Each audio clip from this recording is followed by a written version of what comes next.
నమస్తే అమ్మా. నమస్తే అమ్మా. రేపు మహాశివరాత్రి కదా, మ్మ్. మీ దృక్పథంలో మహాశివరాత్రి ఎలా చేసుకోవాలి, అసలు మహాశివరాత్రి అంటే ఏంటి? మనకి సొంత దృక్పథం అనేది లేదు, సొంత పథం అనేది లేదు. ఏ పదాన్నైతే సత్యపథం, ధర్మపథం, న్యాయపథం, ఏ పదాన్నైతే మన పూర్వీకులు మనకి ఏర్పాటు చేశారో ఆ పదంలో మనం నడవడమే మన సనాతన ధర్మం. ఏమిటా పథం? ప్రకృతి, పురుషుడు. ప్రకృతి అంటే మనందరికీ తెలిసిందే, నేచర్. ఆ ప్రకృతి యొక్క చట్టానికి, ప్రకృతి యొక్క ధర్మానికి మానవుడు అనుగుణంగా నడుచుకుంటేనే అతని జీవితం కూడా సాఫీగా ఉంటుంది, సజావుగా ఉంటుంది, అవకతవకలు లేకుండా ప్రశాంతంగా ఉంటుంది. అది కాదనుకునే ప్రకృతికి వ్యతిరేకంగా వెళ్ళినప్పుడల్లా మానవుడు అవస్థపడుతున్నాడు, అడుగులేని సంచిగా తయారవుతున్నాడు. అది మనం చూస్తూనే ఉన్నాం. కాబట్టి సనాతన ధర్మం అంటే ఎటర్నల్ ధర్మ, శాశ్వతమైన ధర్మం కదా. ఏమిటా ధర్మం? ఎవరైనా ఏర్పాటు చేశారా? ఇది మనుషులు వ్రాసిందా? కాదు కదా. అపౌరుషేయం, ఎవరో వ్రాసింది కాదు. ఆ ప్రకృతిని ఒక్కసారి పరిశీలిస్తే, ఆ ప్రకృతిలో ఉన్న వైవిధ్యాన్ని కనుక మనం గమనిస్తే అప్పుడు సనాతన ధర్మం ఏమిటో మనకు అర్థమవుతుంది. అసలు ప్రకృతిని గమనించే తీరిక, ఓపిక లేకుండా మనకు తోచినట్టు మనం మాట్లాడేస్తున్నాం, మనకు తోచినట్టు మనం ఇంటర్ప్రెట్ చేసేస్తున్నాం, మన సొంత దృక్పథాలను మనం పెట్టుకుంటున్నాం. మనకంటూ సొంత దృక్పథం అంటూ ఏదీ లేదు. ఇప్పుడు పలానా గ్రామం నుంచి పలానా గ్రామానికి కాలినడక ఎవరు వేశారు అంటేనే చెప్పలేని స్థితిలో మనం ఉన్నామే.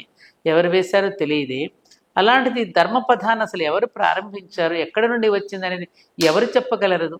అది ప్రకృతిలో తనకు తానుగా ఆవిర్భవించి మనందరికీ ఇక్కడ సృష్టి యొక్క ధర్మాన్ని బోధించడానికి రకరకాలుగా వైవిధ్యభరితంతో మన ముందు మౌనంగా నిలబడి ఉంది ప్రకృతి. ఆ ప్రకృతిని అర్థం చేసుకోవడమే ఈ మహాశివరాత్రి పర్వదినాన. జన్మానికో శివరాత్రి అంటారు కదండి.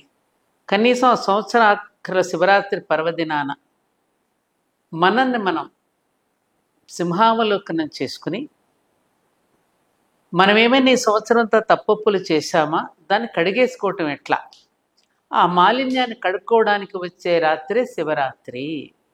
జాగరణ అంటే ఏమిటి? జాగ్రత్త వహించడం. దేని పట్ల జాగరూకత ఉండాలి? జాగరణ అయి ఉండాలి, మేలుకొలుకుని ఉండాలి. తెల్లవార్లు టీ తాగుతూ, పేకాడుకుంటూ, సినిమాలు చూస్తూ, కాలక్షేపం చేస్తూ ఉండేది జాగరణ ఎలా అవుతుంది? అవదు కదా. మన మనసును మనం మేలుకొలుపుకోవడానికి, ఆ తప్పొప్పులను సరిచేసుకోవడానికి. రేపు సంకల్పం చెప్పేటప్పుడు ఇక్కడ ఏమని అంటారు? మమ ఉపాత్త దురితక్షయ ద్వారా శ్రీ పరమేశ్వరి ప్రీత్యర్థం అని ఏదో పంతులు గారు చెప్పేస్తున్నారు, మనం అనేస్తున్నాం. ఏమిటి దీని అర్థం? మమ ఉపాత్త దురితక్షయ ద్వారా.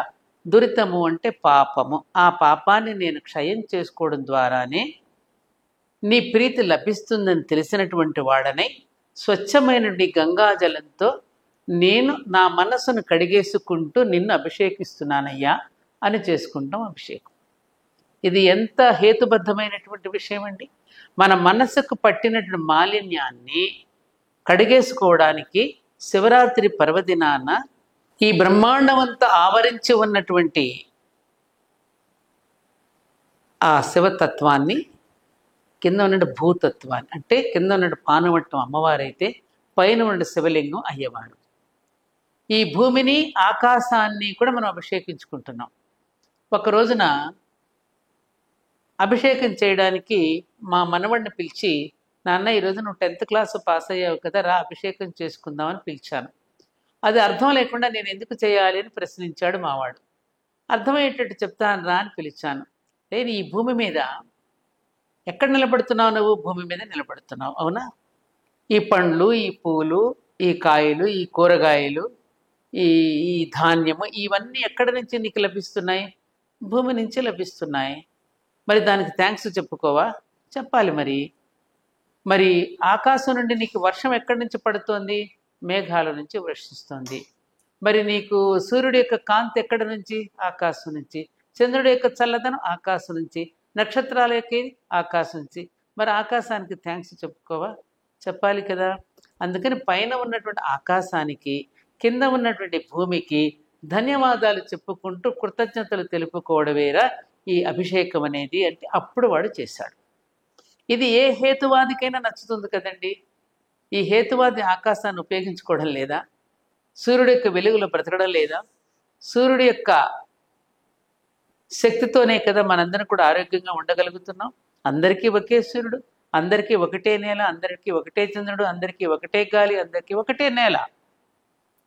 ఈ సమస్త భువన భవంతరాలని కూడా అభిషేకించుకుంటూ ఇందులో నివసిస్తున్నందుకు, అన్ని పొందుతున్నందుకు నమః నమః నమః అంటూ చిన్నవాడికి నమస్కారం, పెద్దవాడికి నమస్కారం, ఆకుకి నమస్కారం, పిండికి నమస్కారం, కాయకి నమస్కారం, కొమ్మకి నమస్కారం, రెమ్మకి నమస్కారం, దొంగకి నమస్కారం అంటూ ప్రతి దానికి కూడా నమస్కరిస్తూ ఈ వైవిధ్యానికి, ఈ వైవిధ్యభరితమైనటువంటి ఇన్ని ఇంజనీరింగ్ ఏదైతే నువ్వు ఇచ్చావో దీనికి నేను ధన్యవాదాలు చెప్పుకుంటున్నాను అని చెప్పుకునే రాత్రి శివరాత్రి. రాత్రి అనే పదం ఎందుకు వచ్చింది? ఆ లింగోద్భవం జరిగినటువంటి సమయంలో ఒక పెద్ద కాంతిపుంజం ఆవరించినప్పుడు సాధారణంగా మనం ఎండలో నుంచి లోపలికి రాగానే మన కళ్ళు బయర్లు గమ్ముతాయి, చీకటి ఆవరిస్తుంది. అందుకని ఆ కాంతిని ఎప్పుడైతే మనం దర్శించినప్పుడు మన కళ్ళు కూడా రాత్రి అయ్యింది ఆ సమయం. అందుకని శివరాత్రి.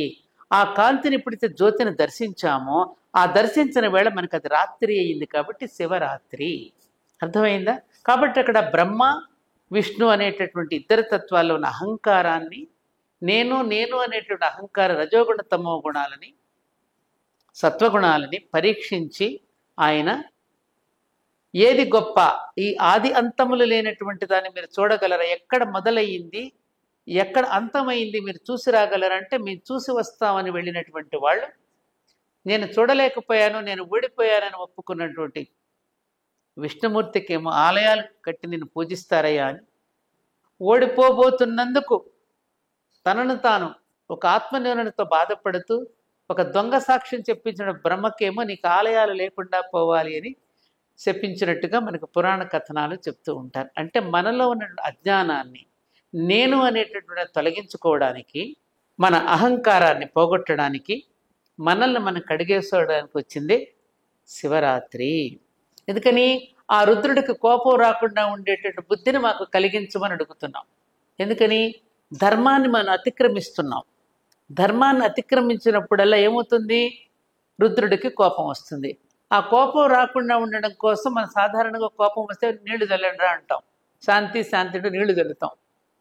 అలాగే ఆ రుద్రుడికి కూడా రెండు ఘోర రూపం, శాంత రూపం రెండు ఉన్నాయి. ఆ రుద్రుడు కన్నెర్ర చెయ్యనీయకుండా మనల్ని ధర్మాన్ని అతిక్రమించకుండా ఉండే బుద్ధిని నాకు ప్రసాదించుగా కానీ మనం రుద్రాభిషేకం చేసుకుంటున్నాం. ఈ సత్యాన్ని కనుక తెలుసుకోకుండా మనం ఎన్ని రుద్రాభిషేకాలు, ఎన్ని పంచామృతాలతో చేసిన, ఫలరసాలతో చేసిన ఆ అభిషేకాలు వృధాగా కాలవలో కలిసిపోవడం తప్ప మనకు ఒరిగేది ఏమీ ఉండదు. ఈ స్థితిని మనం తెలుసుకుంటూ గమనించుకుంటూ ఎప్పుడైతే మన మనసుని ఆ స్ఫటికలింగం ఎంత స్వచ్ఛంగా ఉన్నదో దాని వెనుక ఏది పెట్టినా అది బయటికి కనపడిపోతుంది, దాయడానికి వీల్లేదు. మన మనసు కూడా ఏమీ దాపరికం లేనటువంటి పరిస్థితిలో, మాల్యం లేనటువంటి స్థితిలో కనుక ఉన్నప్పుడు ఆ పరమశివుడి యొక్క అనుగ్రహం మనకి లభిస్తుంది. అందుకని మమ ఉపాత్త దురితక్షయ ద్వారా, నా పాపాన్ని నేను కడుగేసుకున్నప్పుడు మాత్రమే నీ అనుగ్రహం లభిస్తుందని తెలిసినటువంటి వాడనై ఇదిగో నేను అభిషేకిస్తున్నాను, నా పాపాన్ని నేను ఇక్కడ కడిగేసుకుంటున్నాను, నాలో పరివర్తన తెచ్చుకుంటున్నాను అనేటువంటి భావనతో చేసుకునే అభిషేకమే రుద్రాభిషేకం. అందుకే జన్మానికి ఒక శివరాత్రి అంటారు. కనీసం ఆ ఒక్క రోజునైనా మనం ఏమీ పట్టుకెళ్ళమని, ఆత్మ విడిచిన దేహమేమో అగ్నిహోత్రుడు పాలని, ఇది ఎదన కప్పిన వస్త్రమేమో కాటికాపరి పాలని, కొడుకు పెట్టిన కూడేమో కాకుల పాలని, నేను చేసిన ధర్మమే నా పాలని అది తెలుసుకునేందుకే ఈ శివరాత్రి. ఆయన ఎక్కడున్నాడండి? ఎక్కడున్నాడు? మనం మంచి మంచి భవనాల్లో ఉన్నాం, ఆయన శ్మశానంలో ఉన్నాడు. మనం మంచి మంచి ఆహార పదార్థాలన్నీ తింటున్నాం, ఆయన పాప విషంతో సరిపెట్టుకున్నాడు మనందరి కోసం. ఆయన ఎటువంటి బట్టలు కట్టుకున్నాడు? పులి చర్మం ధరించున్నాడు, మనం రకరకాల దుస్తులు వేసుకుంటున్నాం. రోటీ కపడా और మకాన్ అనే నినాదం ఎక్కడి నుంచి వచ్చింది? ఆ పరమశివుడు మనందరి కోసం ఇంత త్యాగం చేశాడు.